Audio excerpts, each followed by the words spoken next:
Muito bom dia, boa tarde, boa noite, boa madrugada, bom final de ano e um excelente início de outro ano, desde que você estude muito as leis de Deus e as leis do Estado Democrático de Direito e as cumpra.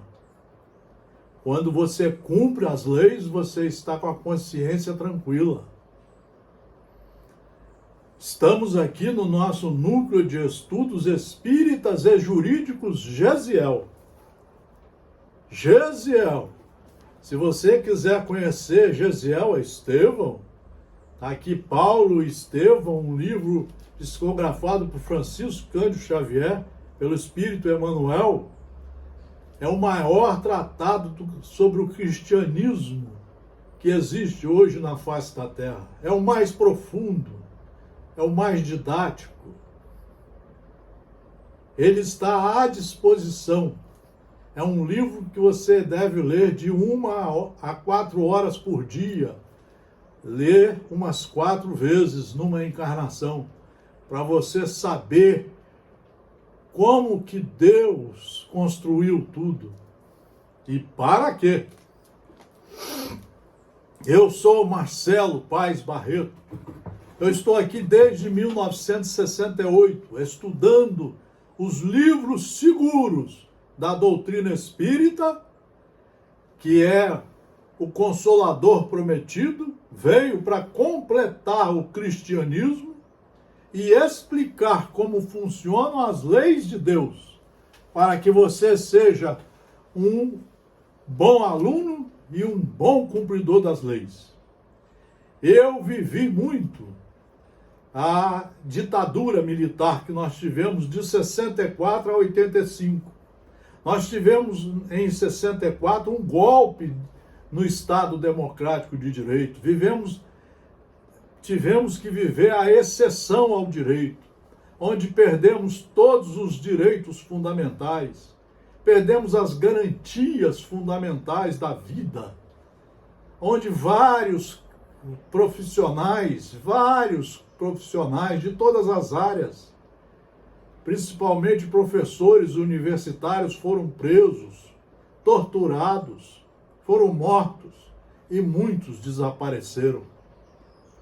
Nós começamos uma luta para voltar ao Estado Democrático de Direito, democracia, que é o melhor Estado para se viver, criado por Deus para a sociedade humana, aonde a base da democracia é a lei, é o cumprimento integral das leis vigentes.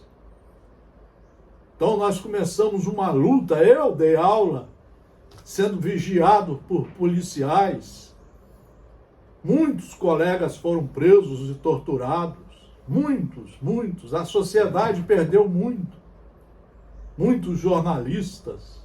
Nós tivemos uma ditadura das mais pesadas da história da humanidade. E voltamos ao Estado de Direito, em definitivo, com a Constituição da República Federativa do Brasil, de 5 de outubro de 1988. É a partir dali que eu comecei novamente a estudar tudo. Os bons professores como João Batista Erkenhoff, professores como Eugênio Sete, Manuel Xavier Paes Barreto Filho, Carlos Teixeira de Campos, professores de Direito, Homero Mafra, muitos professores bons e seguidores da lei, do direito, da ordem. De maneira que eu sou muito feliz por estar aqui há 50 anos, estudando a doutrina dos espíritos superiores e estudando os livros do direito bom, escrito por homens sérios que estudam. Então, hoje eu estou vindo aqui no nosso núcleo de estudos espíritas e jurídicos Gesiel para fazer uma homenagem a todos vocês, nossos seguidores, sobre o final de mais um ano e o início de mais um ano. E o tempo que nós estamos perdendo na presente encarnação. Eu vou começar lendo a introdução do livro Caminho, Verdade e Vida, escrito pelo estudioso Emmanuel, professor Emmanuel, na psicografia de Francisco Cândido Xavier. Vale a pena, vamos refletir com ele. É para reflexão, não é palestra, é uma reflexão. Jesus é o caminho, a verdade e a vida. Foi aí que eu aprendi que Jesus deve ser o caminho, a verdade e a vida para todos nós, para todas as profissões, de engenheiro, de médico, de advogado, de delegado, de juiz, de magistrado, de Ministério Público, de defensor, para todos, deputados, senadores, para todos. Jesus é o caminho, a verdade e a vida.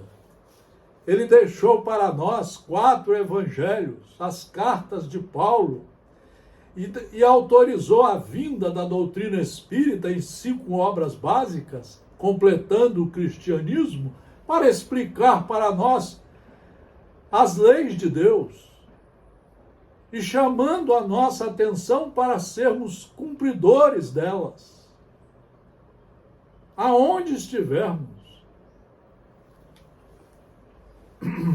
Sua luz imperecível brilha sobre os milênios terrestres, como o verbo do princípio penetrando o mundo há mais de 20 séculos. Jesus é o mesmo, é o governador do planeta Terra, é o orientador de todos nós. Transformou esse planeta numa escola, para que possamos vir aqui estudar, cumprir tarefas. E aqueles que não cumprem, que não estudam, que gazeiam as aulas, voltam como alunos reprovados,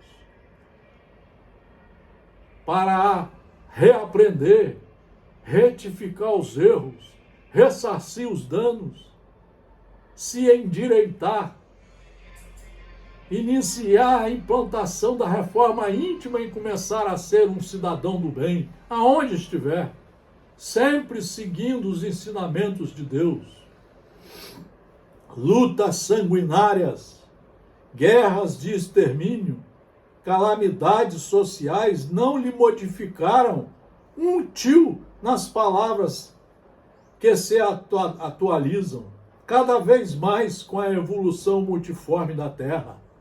Jesus está atualizadíssimo. Não tem uma correção a fazer. Mas nós temos que estudar de 1 a 4 horas por dia.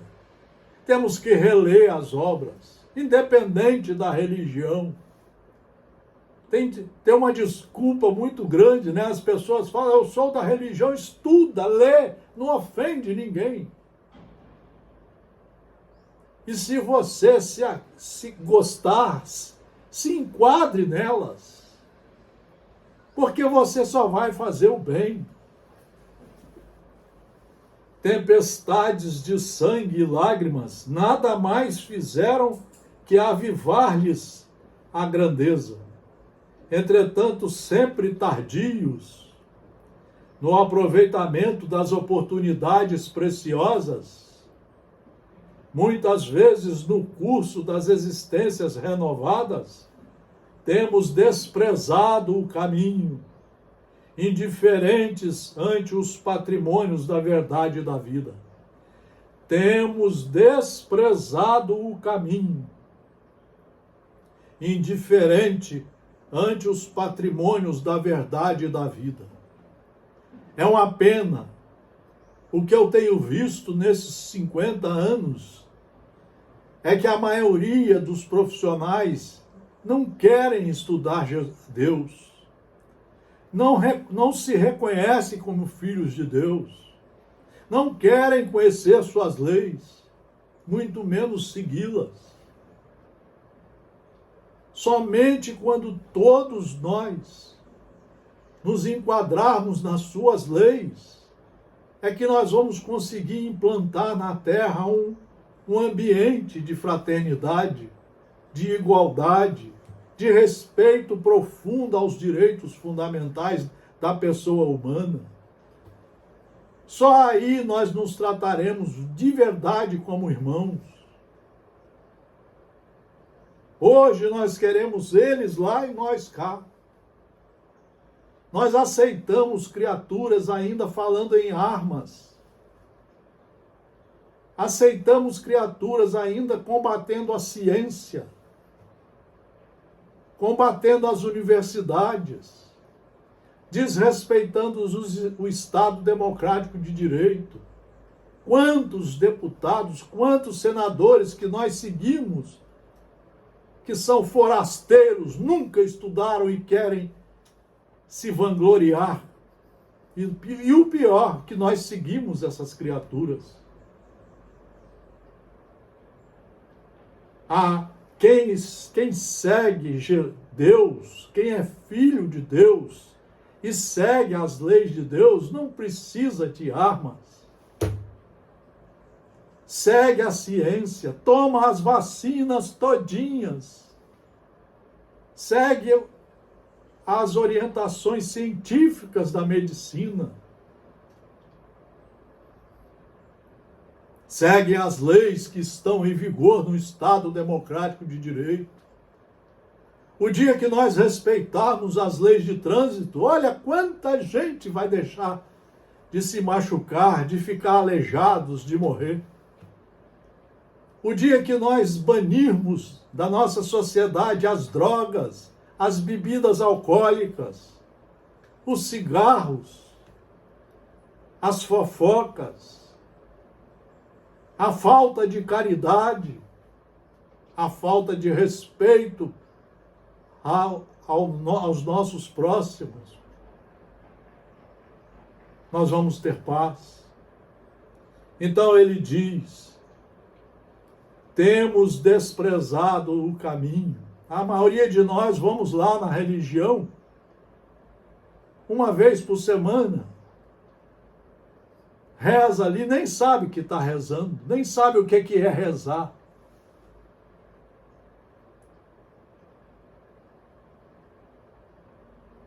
E acha que está tudo resolvido. Não!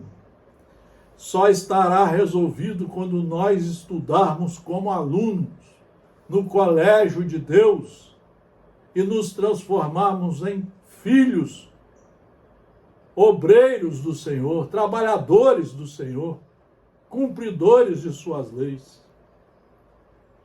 O Senhor, contudo, nunca nos deixou desamparados. Ele está conosco há 2000 anos. Ele está conosco em espírito. Ele mostrou isso depois da morte. Ele só saiu do corpo. Ele voltou a conversar com seus irmãos e disse: estou vivo. E hoje ele é o governador do planeta por autorização de Deus. E nos fornece todo ano criaturas bem orientadas para nos orientar melhor. Madre Teresa de Calcutá, Irmã Dulce, Chico Xavier, o Papa Francisco, João Paulo II. Quantas criaturas que vêm para mostrar a nós o caminho, a verdade e a vida. E nós não queremos. Nós preferimos os prazeres do materialismo selvagem que está aí. Álcool, festas fúteis, inúteis. Jogar alimentos fora, enquanto milhares de criaturas não têm um café da manhã. O Senhor, contudo, nunca nos deixou desamparados. Cada dia reforma os títulos de tolerância para com as nossas dívidas. Todavia, é de nosso próprio interesse levantar o padrão da vontade, estabelecer disciplinas para uso pessoal e reeducar a nós mesmos ao contato do Mestre Divino. Ele é o amigo generoso, mas tantas vezes lhe esquecemos os conselhos, os ensinamentos, que somos suscetíveis de atingir obscuras zonas de adiantamento indefinível de nossa iluminação interior para a vida eterna.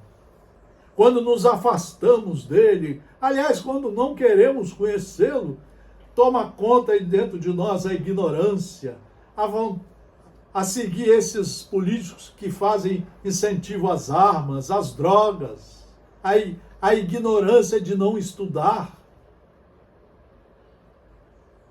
de não conhecer nada. E o pior, que nós votamos nessas criaturas, de palestrantes que estão fazendo palestras terríveis, atrasando o conhecimento da doutrina espírita. E nós aceitamos de livros horríveis, lindos por fora, vazios por dentro. Na política, na religião, nós vamos aceitando tudo de ruim que vem. E ele vai ficando na estante, cada vez mais esquecido. Diz Emmanuel, o evangelho não se reduz a breviário para o genuflexório. É roteiro imprescindível para a legislação e administração. É roteiro imprescindível para a legislação e administração. Os prefeitos precisam estudar, os vereadores, os deputados, os senadores, os governantes, os médicos, os engenheiros, os magistrados.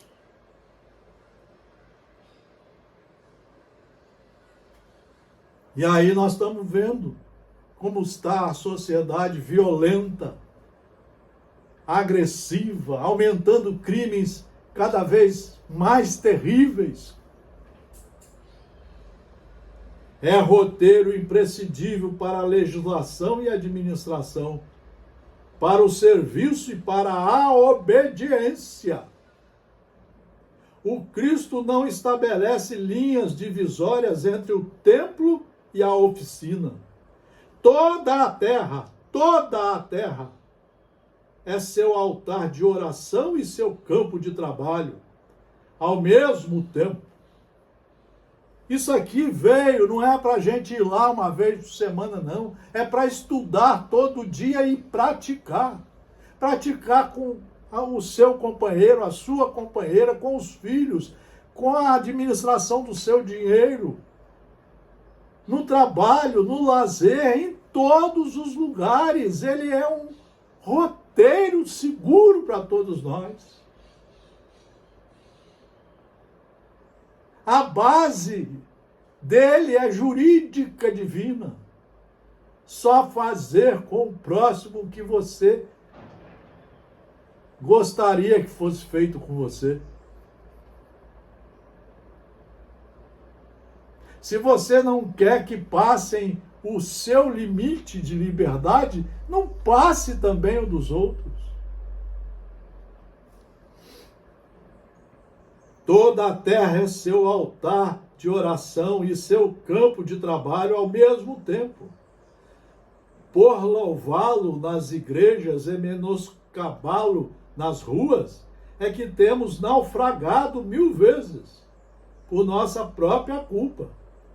Todos os lugares, portanto, podem ser consagrados ao serviço divino. Muitos discípulos nas várias escolas cristãs principalmente a nossa espírita, entregaram-se a perquirições teleológicas, transformando os ensinos do Senhor em relíquia morta dos altares de pedra. A grande maioria das casas espíritas não estudam o Evangelho de Jesus uma vez por semana só. Eles querem o sensacionalismo mediúnico, querem fazer reuniões, ouvir mensagem do Espírito e falar: olha, foi seu avô. Como é que você sabe que foi seu avô? E aí você fica naquela mesmice, as pessoas dando shows de chorar, quando o show deveria ser de reforma íntima, de reforma moral, de passarmos a exercitar a caridade conosco, cuidando da nossa saúde, cuidando dos nossos afazeres corretamente e tratando aos nossos irmãos como irmãos, tendo paciência, indulgência, benevolência, tolerância, nunca ficar olhando os defeitos de ninguém, perdoando a tudo e a todos, dialogando. As pessoas não querem dialogar. Aonde não tem o Evangelho, não tem diálogo. É lógico. O diálogo é uma das maravilhas que Jesus mostrou, ensinando isso a nós, conversando com os seus 12 escolhidos, seus amigos, cada um de um jeito, mostrando o que era o diálogo, a conversa e o respeito.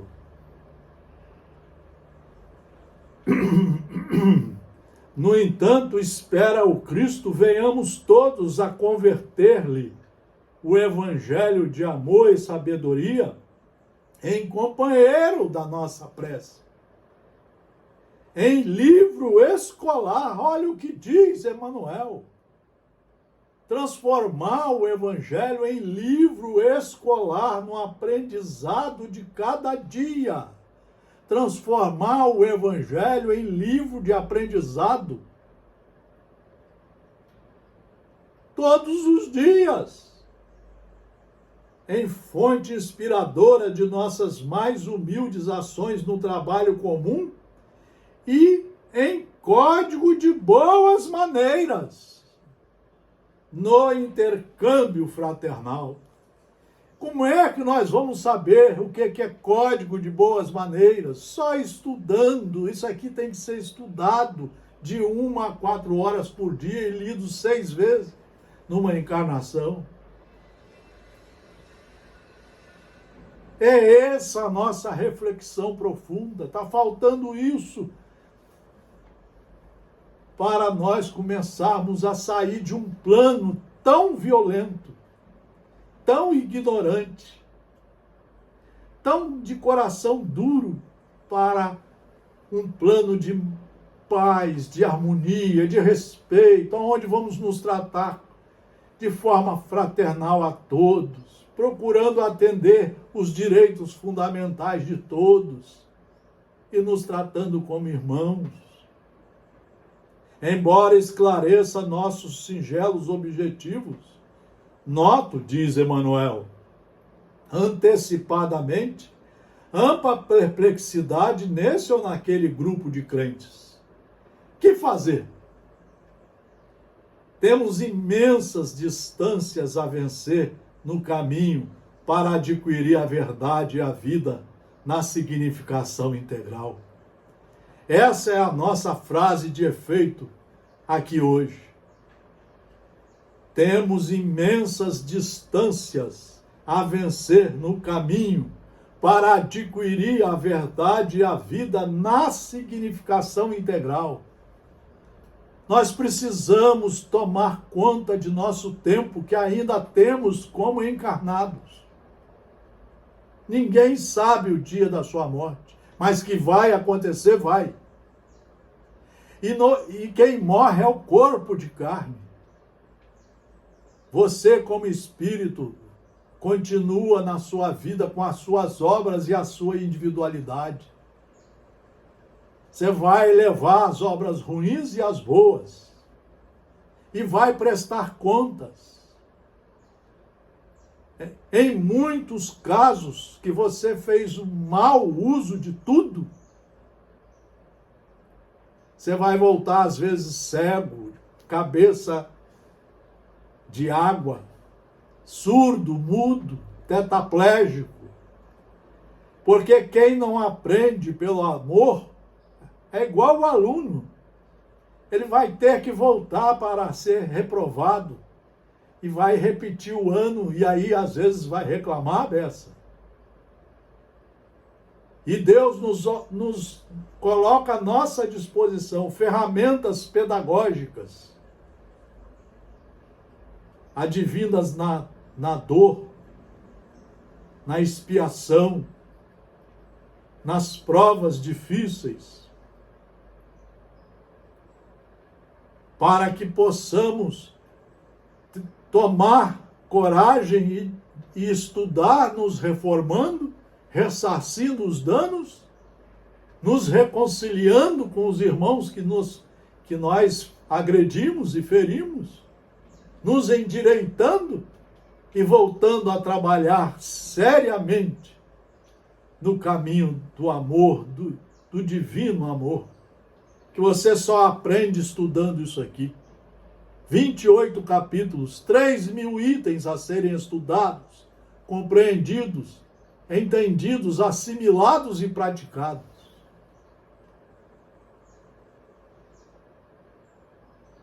Que fazer? Temos imensas distâncias a vencer no caminho para adquirir a verdade e a vida na significação integral. Compreendemos o respeito devido ao Cristo, mas pela própria exemplificação do Mestre, sabemos que o labor do aprendiz fiel constitui-se de adoração e trabalho. Adoração e trabalho, de oração e esforço próprio.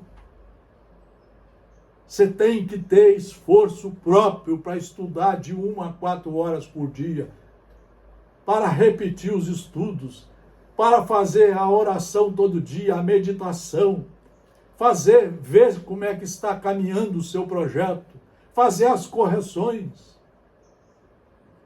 para quando você chegar ao momento da morte, você está melhor de quando aqui chegou. É essa a tarefa. É isso que Emmanuel nos mostra. Essa é uma reflexão muito profunda. E para fechar essa reflexão de final de um ano e início de outro, nós trazemos aqui o capítulo 17º do Evangelho segundo o Espiritismo, que deve ser lido de 1 a 4 horas por dia por todas as religiões, por todos os militares, soldados, polícia, magistrados, professores, médicos, engenheiros, funcionários públicos, todos. É uma lição para todos, não para ficar fazendo essa guerra religiosa que está aí. Caracteres da perfeição, sede perfeitos, amai os vossos inimigos, isso assustou todo mundo. Fazei o bem àqueles que vos odeiam e orai por aqueles que vos perseguem e que vos caluniam, porque se não amais senão aqueles que vos amam, que recompensa com isso tereis? Os publicanos não o fazem também? Uma vez que Deus possui a perfeição infinita em todas as coisas, esta máxima, sede perfeitos, como vosso Pai Celestial é perfeito, tomada ao pé da letra, pressuporia a possibilidade de se atingir a perfeição absoluta. Só Ele tem. Se fosse dado à criatura ser tão perfeita como o Criador, ela tornar-se-ia igual, o que é inadmissível. Mas os homens aos quais Jesus se dirigia não teriam compreendido essa nuance. Ele se limitou a lhes apresentar um modelo e lhes disse para que se esforçassem por alcançá-lo. É preciso, pois, entender por essas palavras a perfeição relativa. É essa que nós temos que estudar e cuidar de nós. Aquela da qual a humanidade é suscetível e que mais a aproxima da divindade. Em que consiste essa perfeição? Jesus o disse: amar os inimigos, fazer o bem àquele que nos odeiam, orar por aqueles que nos perseguem. Ele mostra assim que a essência da perfeição é a caridade, que a maioria dos espiritistas não sabe o que é. É a caridade, em sua mais larga acepção, porque ela indica a prática de todas as outras virtudes. Então, para você saber o que é caridade, você tem que estudar e saber isso tudo aqui na ponta da língua. Tem gente achando que pega uma cesta, joga lá, nem abraça a criatura, ela vai e leva aquela sacola pesada para casa e acha que isso é a caridade. Isso é o mínimo que nós temos que fazer. Se o espírita que lesse o evangelho de 1 a 4 horas, todinho na sequência, ele ia entender o que era a caridade. Pois todos têm seu princípio, com efeito, observando os resultados de todos os vícios, e mesmo dos simples defeitos, se reconhecerá que não há nenhum que não altere mais ou menos o sentimento da caridade, pois todos têm seu princípio no egoísmo e no orgulho, que são a sua negação. O orgulho e o egoísmo se dividem hoje em mais de 10 itens. A vaidade, o ciúme, a ignorância, a raiva, o ódio, a ansiedade, a depressão. O orgulho e a vaidade incentivam a bebedeira, incentivam ao fumo, ao sexo desorganizado, a não pagar os impostos, a falar mal dos outros, a usar um aparelho desse para xingar e fazer fake news, que é crime, sim. Pois todos têm seu princípio no egoísmo e no orgulho, que são a sua negação. Porque tudo que superexcita o sentimento da personalidade destrói, ou pelo menos enfraquece, os elementos da verdadeira caridade, que são a benevolência, a indulgência, a abnegação e o devotamento. Só esses quatro itens se dividem em mais de 60 itens que está aqui no Evangelho. É uma pena, o pessoal não gosta de estudar. Para você saber o que é caridade com você e com o próximo e com o mundo, só sabendo isso aqui na ponta da língua, você vai ter que estudar mais de 30 horas o que é paciência, o que é tolerância, o que é renúncia, o que é diálogo, o que é o perdão, o que é a benevolência, só fazer o bem. Mas o que é isso? Só estudando muito, praticando muito.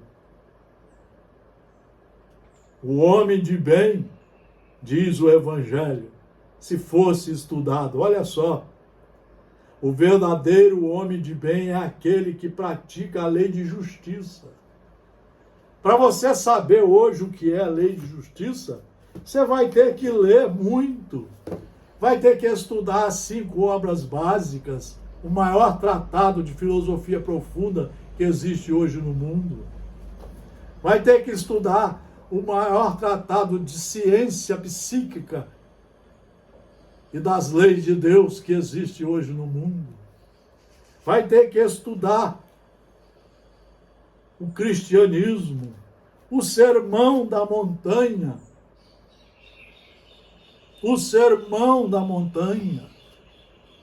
os ensinamentos do Cristo, do professor, do modelo. Olha só, o verdadeiro homem de bem é aquele que pratica a lei de justiça, aonde ele estiver, escrevendo no celular, pensando, agindo, ouvindo, dirigindo o carro, voltando para casa, aonde ele estiver. O verdadeiro homem de bem é aquele que pratica a lei de justiça, de amor. Para ele saber o que é o amor, são 5 vezes lendo isso aqui, de 1 a 4 horas por dia. Senão, não deveria nem fazer palestra. Tem pessoas que todo final do ano usam o mesmo tema. O Espiritismo e o Natal. É porque não tem tema, né? Não tem o que fazer. Natal é uma vez só, é o nascimento de Jesus aqui dentro, para sempre. A alegria dele vai saber que eu implantei aqui o reino de Deus, ensinado por ele no Evangelho, e passei a ser uma criatura obreira do Senhor, trabalhadora do Senhor, espalhadora da paz, aquela paz que o Senhor falou, a minha paz vos dou, mas não é essa que o mundo oferece. O verdadeiro homem de bem é aquele que pratica a lei de justiça, de amor e de caridade, em sua maior pureza. Se interroga a consciência sobre os seus próprios atos. É o orar e o vigiar toda hora e todo dia. Será que eu cheguei hoje no trabalho e tratei bem meus companheiros? Será que eu entrei dentro do ônibus como um cidadão realmente correto? Se interroga a si mesmo, se não violou essa lei, se não fez o mal e se fez todo o bem que podia. E se fez todo o bem que podia, mas aí ele tem que saber o que é o bem. Se negligenciou voluntariamente uma ocasião de ser útil. Se ninguém tem o que dele reclamar, enfim, se fez aos outros tudo o que quereria que se fizesse para com ele. Meus queridos amigos, aqui tem muitas passagens e o tempo vai ficando curto. Então, nós só queríamos dizer, para terminar, dando uma mensagem de término de ano e de início de ano. O dever é a obrigação moral, no mesmo capítulo, hein? Diante de si mesmo, em primeiro lugar. Isso demora uns 10 anos estudando. O dever é a obrigação moral diante de si mesmo, em primeiro lugar. Isso demora uns 10 anos até nós compreendermos isso. E dos outros em seguida. O dever é a lei da vida. Ele se encontra nos mais íntimos detalhes, assim como nos atos elevados. Na ordem dos sentimentos, o dever é muito difícil de ser cumprido, porque se acha em antagonismo com as seduções do interesse do coração. Suas vitórias não têm testemunhos e suas derrotas não têm repressão. O dever íntimo do homem está entregue ao seu livre-arbítrio.